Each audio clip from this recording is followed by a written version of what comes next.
What is going on, football fans? Back at it with another New York Giants video. I'm going to kind of hop around today. A bunch of small things I wanted to talk about. One, of course, being Yannick Ngakoue. Ngakoue was signed today, traded for, by the Minnesota Vikings. I'll get into the specifics of that deal. I'll give my opinion on it, what the Vikings gave up, and whether or not I'm upset as a New York Giants fan. I know a lot of you guys are. I'll give my reasoning as to why I don't necessarily think it's that big of a deal, and I think the Giants actually may have made the right decision. The other thing that I'm going to talk about is Javon Leake, which was a surprise cut that, you go on Twitter and Giants fans are up in arms about it. Some Giants fans, anyway, they're very upset about it. I'll give the reasoning as to why I think the New York Giants moved on from Leake when they did, and why I don't think it should be looked at as that big of a deal. And then the last thing I'm going to talk about is some of the things that Dave Gettleman had to say about this young New York Giants roster. I'll pull up a quote with that, and, I always like reading Dave quotes. He's always entertaining. But we're going to start with Yannick Ngakoue. Yannick Ngakoue is, of course, a guy that New York Giants fans, myself included, I've been covering him the entire offseason, have been enamored with. And he's a guy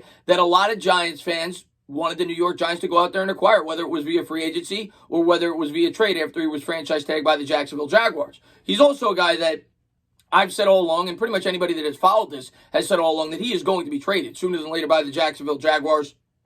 And I think the Jaguars actually made a mistake waiting as long as they did. I think if they would have done it pre-draft or during the draft, they probably would have gotten a first-round pick. After all, Yannick Ngakoue was first in the league in quarterback hits just 2 years ago. He's very talented, great at stripping the quarterback, and he plays a position that not just the New York Giants need, but everybody could always use a pass rusher, right? That's the New York Giants' old adage. You can never have enough pass rushers. So Yannick Ngakoue, the price that the Vikings got him for, I think it was a good move by the Vikings. They gave up a second and a fifth that could turn into a third, I believe, if he meets certain qualifications and probably signs an extension with the Vikings. But I'm going to talk about why I think that this would have been a bad move for the New York Giants to make, and why it doesn't make a lot of sense for the Giants at this point in time. And some people point to the Leonard Williams trade, and I completely get that, but I'm not somebody that's going to sit here and defend the Leonard Williams trade. The Leonard Williams trade was not a good trade, just like I don't think this would have been a good trade for the New York Giants, and I'm going to give you 3 reasons.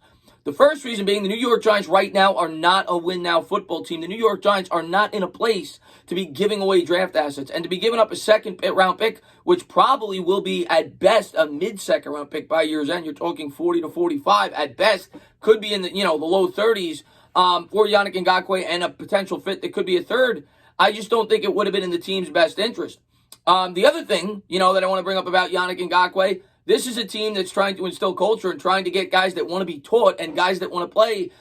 This guy has been, and I'm not trying to knock Yannick Ngakoue. I'm all for players getting as much money as they can, and I completely understand if he was not happy, being that he didn't feel like that the Jacksonville Jaguars were fairly compensating him. But this is a guy that was complaining about the situation he was in and was willing to leave for the same exact situation with another football team. Similar to Jamal Adams with the New York Jets, just never seemed like the type of guy that the New York Giants would want to bring in, being that Joe Judge is trying to instill discipline and culture.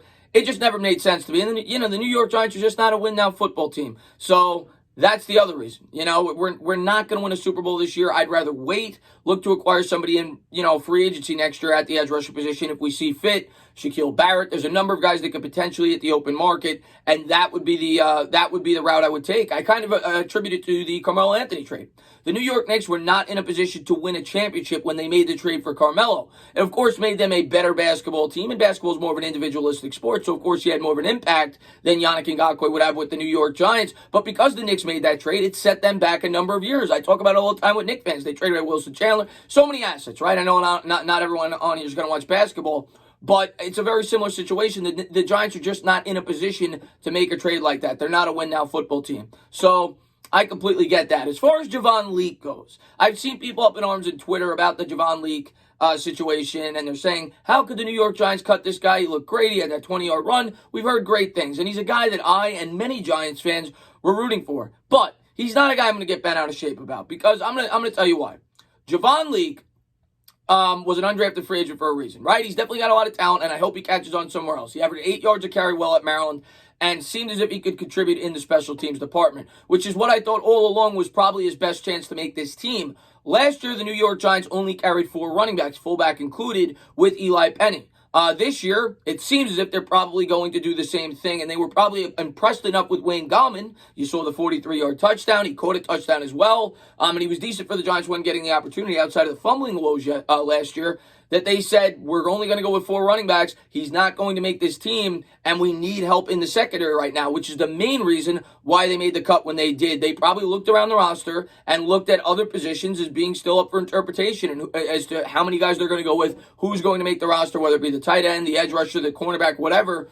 And they said, listen, he's going to be a practice squad player. We know that. And we're going to do him a favor and cut him now and give him an opportunity to catch on somewhere else. From what I read, if nobody picks him up in waivers, the New York Giants have the option to bring him back. And then he would probably start on the practice squad for the Giants. But he's certainly a guy I'm rooting for. And he's certainly a guy that I'm hoping goes out there and makes a name for himself and makes it in the NFL. Seemed like a good kid. Seemed like a guy that's really putting in the work. So hopefully he catches on with a roster. But I completely understand it when you look at the New York Giants secondary. We are completely decimated, whether it's the safety or the corner position. The Giants brought in 2 players to try to help out with that secondary in camp as they try to provide some depth. So as much as I hate to see Leake go, I think it makes sense, and it's not something I'm going to be up in arms about. I think it was the right decision. Well, I don't know if it was the right decision. Maybe there was somebody else that they could have cut, but it's clearly evident that they weren't going with 5 running backs. And if they weren't going with 5 running backs and Gallman in pressure, not going to cut Lewis, being that he's that veteran backup. And if Gallman makes the team, well, Leake's not going to make it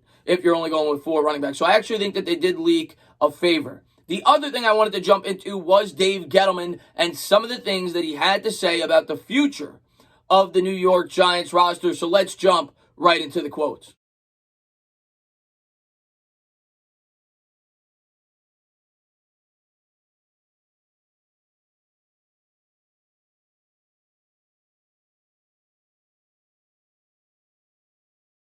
And these quotes are from the scrimmage that was aired on NBC yesterday. I couldn't hear the volume because I was streaming it with you guys.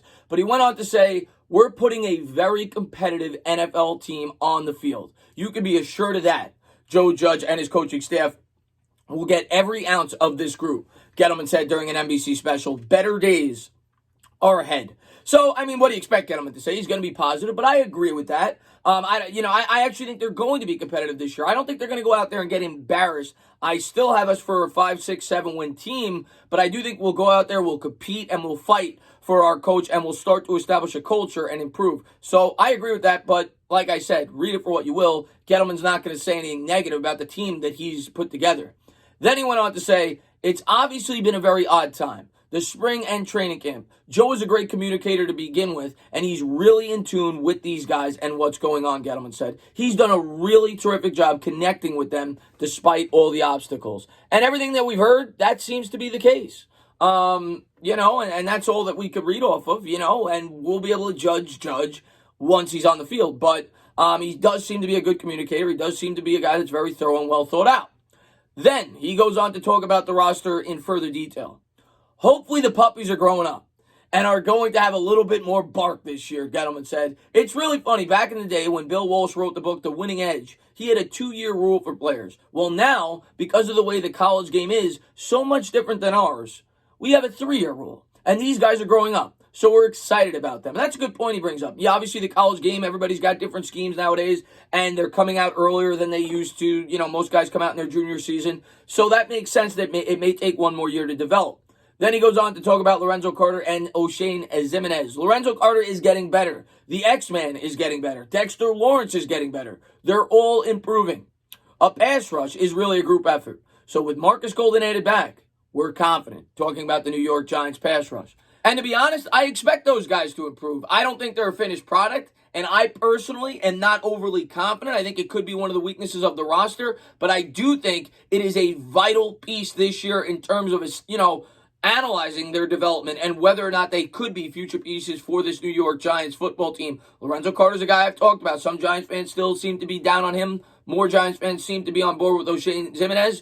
We'll see who performs better, but I think it's a very important year for both of those players, including Dexter Lawrence. Now, Lawrence, I think we have a keeper. You saw him bat a ball yesterday in the scrimmage. I think he's going to play well for the Giants, and as a matter of fact, by year's end, he may be the best player on this team's defense. Not saying much. We don't have a lot of established players, but I am really excited to see all 3 of these players develop. And he went on to talk about, I love the puppy line. Dave Gettleman always cracks me up when I read his quotes because I think about it the way that he's saying it. But, I love the confidence that he has in the roster that he's built. And I agree with him that I think this is a year of development. I think this is a year that we have to realize that as fans that we're still a year away, but we have to, in my opinion, I'm going to enjoy the growth of this football team as we get back to where we need to be. And hopefully the three individuals he mentioned there are guys that could get us there when the time comes, which I think is next year. I think 2021 is when the Giants are really going to start to turn the corner, but we'll see this year. Maybe they'll surprise some people. I'm excited to see how all the young players do, though, both on the offensive and defensive side of the football. But I just want to talk about a couple of broad topics for you guys. I hope everybody's having a great day.